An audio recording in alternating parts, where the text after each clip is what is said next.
വിശുദ്ധ ഖുർആൻ വിവരണം അധ്യായം 27 41 മുതൽ 43 വരെയുള്ള സൂക്തങ്ങൾ. സുലൈമാൻ നബി തൻ്റെ സേവകരോട് കൽപ്പിച്ചു, ആ സിംഹാസനത്തിന് അല്പം ചില രൂപമാറ്റങ്ങൾ വരുത്തുക.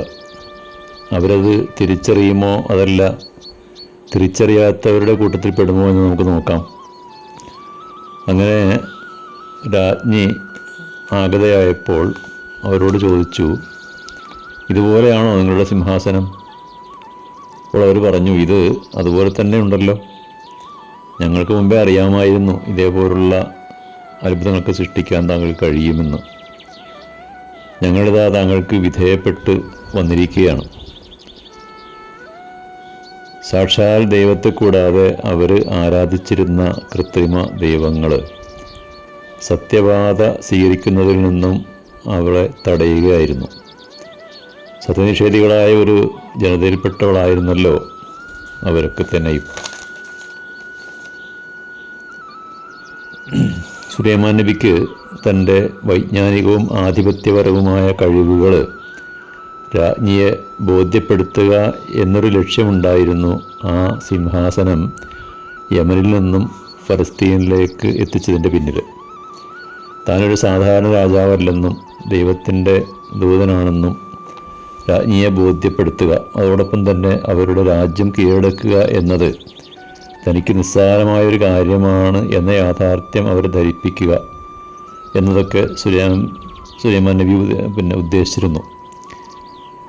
ആ സുലൈമാൻ നബിയുടെ ആധിപത്യവും അമാനുഷികമായ കഴിവുകളും നേരിൽ കണ്ട് ബോധ്യപ്പെട്ട രാജ്ഞി സുലൈമാൻ നബിയുടെ മുമ്പാകെ ഇസ്ലാം സ്വീകരിച്ചതായി പ്രഖ്യാപിക്കുകയാണ്. അതായത് സുലൈമാൻ നബിയുടെ മതമായ എല്ലാ പ്രവാചകന്മാരുടെയും മതമായ ഇസ്ലാം സ്വീകരിച്ചതായിട്ട് പ്രഖ്യാപിക്കുകയാണ്. അഥവാ സാക്ഷാൽ അള്ളാഹുവിലും സാക്ഷാൽ ദൈവത്തിലും ദൈവദൂതനായ സുലൈമാനിലും വിശ്വസിക്കുകയും അദ്ദേഹത്തിൻ്റെ കൽപ്പനക്കനുസൃതമായി ജീവിക്കുവാനും പ്രവർത്തിക്കുവാനും തീരുമാനിക്കുകയാണ് ചെയ്തത്. സുലൈമാൻ നബിയുടെ കത്ത് മരം കൊത്തി ആ രാജ്ഞിക്ക് കൊണ്ടുപോയി കൊടുത്തതിന് ശേഷം മാസങ്ങൾ പിന്നിട്ടതിന് ശേഷമായിരുന്നു അവർ ഫലസ്തീനിലേക്ക് വരുന്നത്. അതിൻ്റെ കാരണമാണ് പിന്നീട് വിവരിക്കുന്നത്. അവർ ആരാധിച്ചിരുന്നത് സാക്ഷാൽ ദൈവത്തെ ആയിരുന്നില്ല, കുറേ ബിംബങ്ങളെയും വിഗ്രഹങ്ങളൊക്കെ ആയിരുന്നു. ആ ആചാരത്തിൽ നിന്നും ആ സംസ്കാരത്തിൽ നിന്നും പുറത്തു കടക്കുക എന്നത് ക്ഷിപ്രസാധ്യമായിരുന്നില്ല. അവരുടെ ജനതയും പ്രമാണിമാരും അതൊന്നും അംഗീകരിച്ചു കൊടുക്കുകയുമില്ല. അവരെ കാര്യങ്ങൾ പറഞ്ഞ് ബോധ്യപ്പെടുത്തുക എന്നത് തന്നെ വലിയ പ്രയാസമുള്ള കാര്യമാണ്. സത്യം മനസ്സിലാക്കിയാലും അത് അംഗീകരിക്കാൻ ചുറ്റുപാട് അവരെ അനുവദിക്കുകയുമില്ല. അതുകൊണ്ടായിരുന്നു സുലൈമാൻ നബിയുടെ മുമ്പാകെ ആ കത്ത് കിട്ടിയ ഉടൻ തന്നെ കീഴടങ്ങി ഹാജരാകാൻ അവർ അമാന്തം കാണിച്ചത്.